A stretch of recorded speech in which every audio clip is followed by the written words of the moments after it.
Right. So what's been happening? Well, there's this big summit event. It's not really that big. There's a bit of a circle jerk for CEOs and rich people. New York Times summit where they just get on a stage and talk. And Bob Iger was there, and he blamed the Marvel's failure on some very strange stuff. Lack of supervision during filming and COVID, which he's blamed both of them on. That's why it failed. So doesn't really make any sense to me. So he says this: the Marvels was shot during COVID.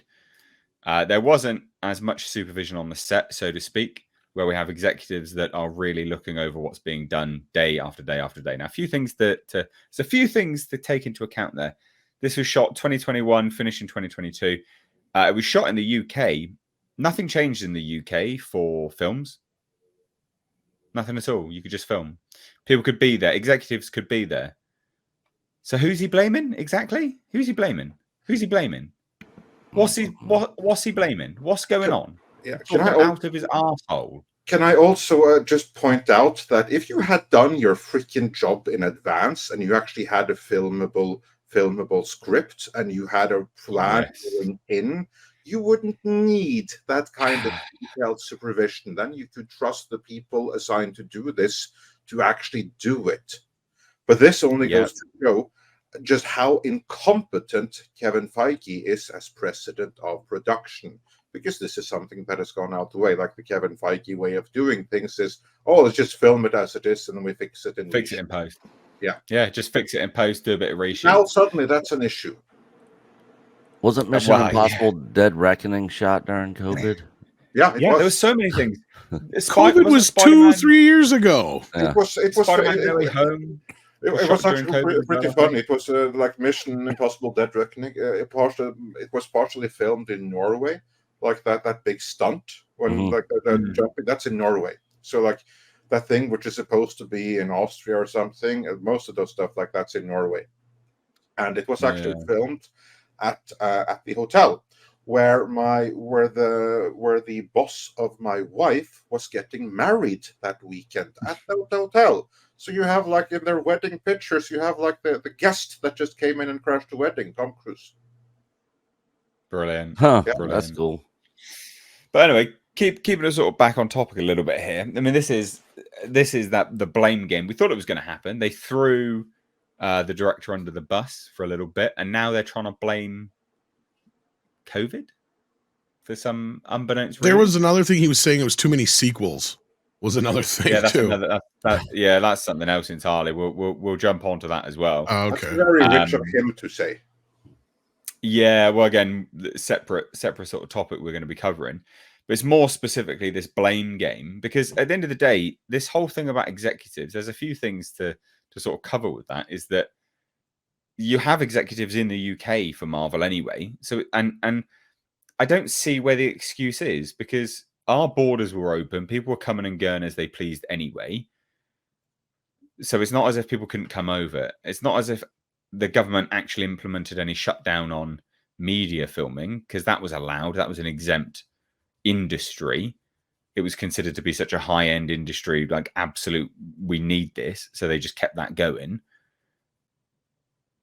And also, if you didn't have executives there, you've only got yourself to blame, surely. And then again, I mean, that negates all of that. Is all fine on face value.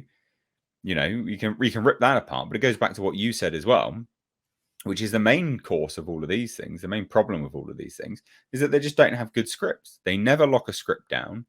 They never get it set in stone. They're always doing constant reshoots. And it's like, you've got to take some responsibility at some point, for goodness sake. Well, insane. He says that they didn't have executives looking over what's being done day after day. To me, that sounds like too much micromanaging already. The executives are already part of the fucking problem. Yep. And then you go by what Nia DaCosta said. It sounded like basically, you got to read between the lines, but look, she's basically saying, I'm a director for hire. They took 3 years of my fucking life that I'll never get back. Right. And this movie is probably going to be the biggest blotch on her resume for the rest of her life, even though it has one little caveat for it. and that is it made her the highest grossing female director of all time, but it's to one of the biggest bombs of all time. Actually, by the time all is said and done, she is going to be the director of the biggest, most money-losing movie of all time. That's what I just said. Yeah, dropping in theaters, and she's the first female black director to do it as well. So yeah, that's basically what I just said. But yeah, like I mean, so she's got like this highlight of being able to say, yeah, I'm the biggest black female director of all time, but I've also directed the biggest bomb of all time in the same movie. So like, it's so funny.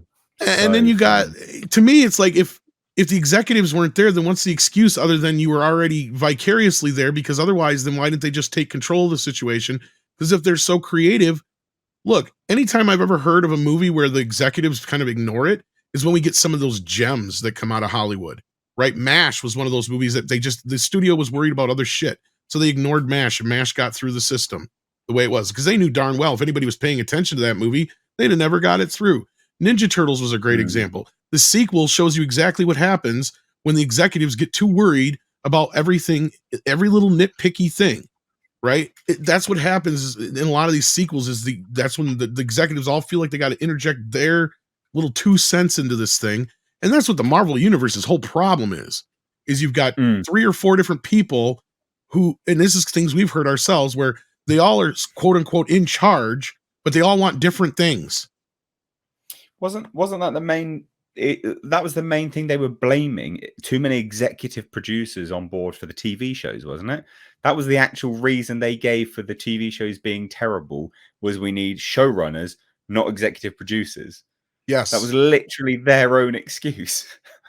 But it's true. That's no, I know. But now they're like, this failed because we didn't have enough. Like, what? No, that's bullshit. Yeah, that's what I'm saying. Exactly. My point is like, no, that was part of the problem already. You had too much oversight already. Oh God, it's so funny. These people. And it was the wrong oversight. That's the thing too, as Andre will tell you. The people that should have been in charge were the ones that Chapek put in charge, and Bob Iger came in and immediately dismantled that whole thing. But everything he does is in disingenuous. He's never authentic when he talks to anybody. He's always talking around a question. He's never actually answering it. So even if you get him at a town hall, even if you get him at like one of these deal book things, even if you get him anywhere where you can actually interview him, he's not answering anybody's question. He's talking around them, and he's using a lot of spin and buzzwords. And he always contradicts himself, oftentimes within the same interview. It's ridiculous. It's ridiculous. Super funny. Super funny. Oh dear. Andre, you got any more to add onto that one? I think everyone has summed it up real nice. I'm starting to wonder. Because as Culture pointed out, like, he contradicts himself constantly, and we meant like he's like, it's too many sequels. Well, it was just 2 earnings call ago that he was bragging about all the sequels they were going to do. So constantly contradicts himself. And if someone were to make a video of his statements over time, he'd look like a complete idiot. I'm starting to wonder, like, not only is he like, has he completely botched it with all these contradictions? I mean, starting to suffer from some early Alzheimer's or something? Is he? This guy's senile. He's starting to be a little bit senile. Oh, you never know. I think he's got so many sides of his mouth that he's talked out of now, Andre. He forgets which side it is. That's probably the more correct answer. But like, if any of us, which did I say last time? What like can I say now? That much all the time. I mean, or certainly if someone in that age, I would start like wondering. But yeah, no, like, this is a different Bob Iger that's come back, because before maybe he was just good at pulling wool over everyone's heads. He was good at ruling a company when everything was going smoothly and there were a ton of money to pick from. But now, when everything has gone to hell because of him and not because of Chapek, but that was completely ridiculous. How he always tries to blame, I was so disappointed with what Chapek was doing, so I tried to distance myself. Yeah, by undermining him every single step of the way in public. and thereby sabotaging him and your own company. Like, and also the interview where it was complete total joke there and everything, as I'm sure we'll get back to later.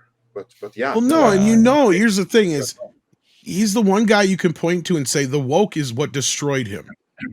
Because before the woke, he was the one executive who he bought Pixar, he bought Star Wars, and he bought Marvel.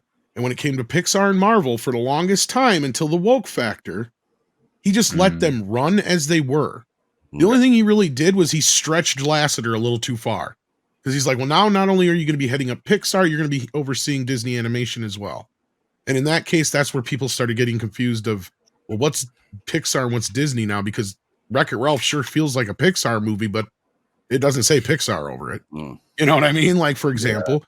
But then you get to the woke factor. That's when he excised Ike Perlmutter, inserted this whole thing with Captain Marvel and all this crap, and let Feige and those guys do that crap. And from Star Wars from the start, like that was the whole thing, is KK was on board with this thing, and that was that turning point in this inside where they were getting the incentive to go with the ESG stuff, as Andre has done many great videos about, and where, you know, basically that's where this money comes in. And to be able to get that money, to be able to get those loans, you have to get these points. Right, Andre, basically, so much? Pretty much. Yeah, because you could get loans before. It's like it's not new money. It's the same money that now suddenly have strings attached.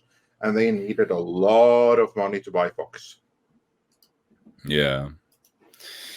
Oh dear, oh dear. Super funny. The blame game. I always like it when the blame game happens. Yeah. I'm just basking in the glory that we're not to blame this time for a change.